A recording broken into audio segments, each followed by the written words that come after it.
بسم الله الرحمن الرحيم ولا السلام عليكم ورحمة الله تعالى وبركاته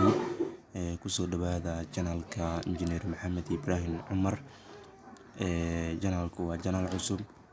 هدي وياهي مدي كوهاد داوة جنال كاني فضلا سبسكرايب شير لايك انتو بعدك نوغسي بسم الله الرحمن الرحيم وحرمنا إلان برنامج كينا مسلايد كينا aan gudaha u galno balse intaan gudaha u galin waxaan rabaa janaalku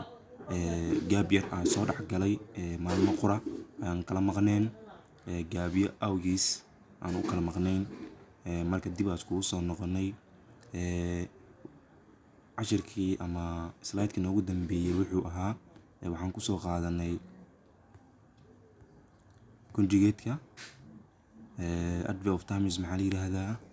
verbs maxaa la yiraahdaa preposition maxaa la yiraahdaa aan ka soo sheekeynay maanta waxaan rabnaa si toos ah inaan u galno maxaa la yiraahdaa past perfect tense ama tenniska toddobaad maxaa la yiraahdaa awal horta past perfect tense haddii maqashid wax past ah oo la yiraahdo wuxuu ka hadlaa past haddii maqasho waxa waaye wax tagay ka sheekeeya macna waa tennis waxa jiro ka sheekeeya ama ka hadla past ah waxyaabo dhacday oo past ah ka sheekeeya laakiin pastiga kala duwan waxaa jirta past perfect tense past continuous tense iyo badii pastida marka haddii maqashid past haddii maqash waa wax tagay oo dhacay oo laga soo tagay waa marka waxaan ka hadli doonaa maanta barnaamijkan ama slide-kan ugu horeeya aan kusoo qaadan doonaa past perfect tense maxaa la yiraahdaa past perfect tense horta waa tenniska toddobaad waxaan soo qaadanaa dib u noqono tenniska koowaad tenniska labaad tenniska saddexaad tenniska afraad tenniska shanaad iyo tenniska lixaad kadib waxaan galnay conjugate sidaan hore u sheegay waxaan dhahnay waxaan isku qaadaynaa waana ku fahmi doonaa haddii aaleed dhanka grammarka iyo haddii aaleed dhanka tennisyada markaan qaadanay 6 tennis waxaan ku xijinay grammar ku xijinay oo grammarka ugu horeeya oo ah conjugate kadib maxaa waaye mar 6 qaadanay tennisyada waa totally ama gabi ahaan waa 12 tennis 12 kaas tennis waxa ugu soo horeeya waa 6 tennis kadib waxaa la dhex geliyaa grammar la dhex geliyaa grammarka ugu horeeya aan qaadanay wuxuu ahaa conjugate aan fahnay aan soo qaadanay waxaan rabnaa hadda inaan guda galno tenniska toddobaad ama past perfect tenniska awalan waxaan leeyahay what is a past perfect tense maxaa la yiraahdaa past perfect tense wax walba markaad rabtid inaad fahantid awal waa inaad fahantaa eraygaas aad baranaysid maxaa la yiraahdaa maanta waxaan dhahnay marka waxaan rabnaa inaan ka hadalno past perfect tense past iyo tagay perfect tense oo ah tenniska toddobaad marka awal horta what past perfect tense tenniska toddobaad ama past perfect tense muxuu ka hadlaa okay maxaa la yiraahdaa what is a past perfect tense wuxuu leeyahay past perfect tense tenniska toddobaad ama past perfect tennisku is used waxaa loo isticmaalaa to express in lagu qeexo ama in lagu muujiyo an action ficil which ficilkaasoo took place dhacay before another action the past ficil kale oo hore oo dhacay kadib uu dhacay wuxuu leeyahay marka tenniskan toddobaad gabi ahaan wuxuu ka hadlaa waxaa loo isticmaalaa ficilkaasoo took place dhacay before ka hor another action in the past dhacdo kale oo dhacday ka hor oo dhacayna wuxuu jeedaa tenniskan wuxuu ka hadlaa ugu dhaay dhacdadaasoo dhacday ka hor dhacday ka hor past perfect tense is used to express an action which took place before another action in the past formula of past perfect tense ama qaacidada ama formula uu ku shaqeeyo tennis toddobaad ilaa tennis kasta wuxuu ku shaqeeyaa formula khaas oo ku shaqeeya macnaha haddii lagu weydiiyo what is a formula of a past perfect tense wuxuu yahay waxaan leenahay formula of past perfect tense wuxuu yahay waa subject waa in la keenaa ficil sameeye subject waa in la keenaa kadib haddii la keeno waa in lagu dara had oo ah auxiliary ah kadib plus verb waxaa la isticmaalaa verb waxaa jirta wax loo yaqaano simple past iyo past participle ama bb kaasoo la jeeda macnaha bb waxaa loo isticmaalaa tennisyada oo toddobaad iyo maana tennisyada soo horeeya waxaa loo isticmaalaa inay noqdaan mid simple ah ama inuu noqdo mid past ah laakiin markii tennis toddobaad ka bilaab ilaa tennisyada kale verbkooda waxaa loo isticmaalaa kuwa qaar bb loo isticmaalaa cala marka subject keen ficil sameeye kadib waxaa ku darta had auxiliary kadib waxaa ku darta verb bb oo ah past verb bb ama verb past participle ah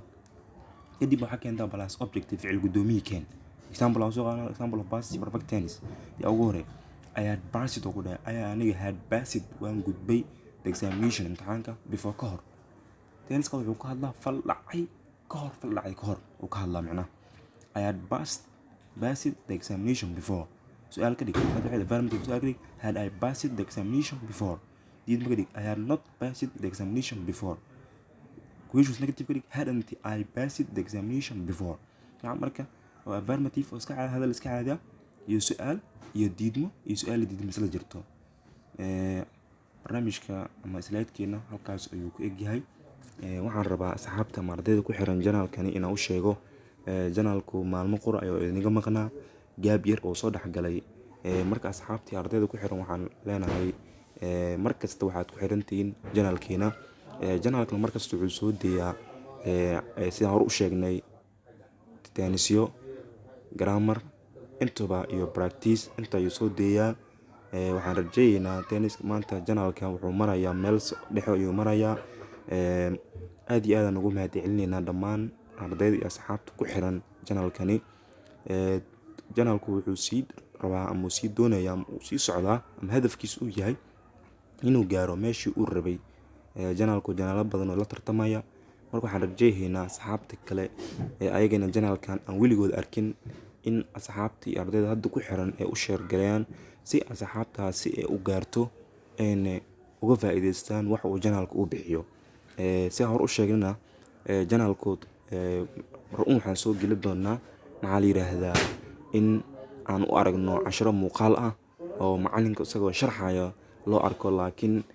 haddii macalinka la arkay haddii macalinka la arkinba waxaa meesha janaalku markasta oo xoojiyaa sidii ardayda ama asxaabta ku xiran oo micna u qancin lahaa haddii aan la qaab muuqaal cashir ah iyo haddii aan la qaab slide ah. marka waxaan rajaynaynaa inaan maalmaha soo aadan ama slidada soo aadan inaan muuqaal macalinka isagoo sharxayo soo geli doono. marka ininkana waxaan iga rajaynaynaa inaad janaalku wax idin faro aad raacdaan oo ah subscribe, share, like intuba inaad dhag noogu siisaan si janaalku u gaaro meeshii uu rabay. hadda wuxuu marayaa meel wuxuu marayaa waxaa u dhiman meel sare u dhiman. janaalku waxaa la tartama janaal fara badan la tartamo. marka waad ku mahadsantihiin janaalka maanta meesha uu joogo idinkaa soo gaarsiiseen. meesha hadda uu joogana meel kasii sareeyna idinkaa gaarsii kara. waxaan idin leeyahay fadlan asxaabta aan arkin janaalkan haloo share gareeyo si ayagana uga faa'iideystaan. janaalku wuxuu bixiyaa maadooyinka waxbarashada ama educationka.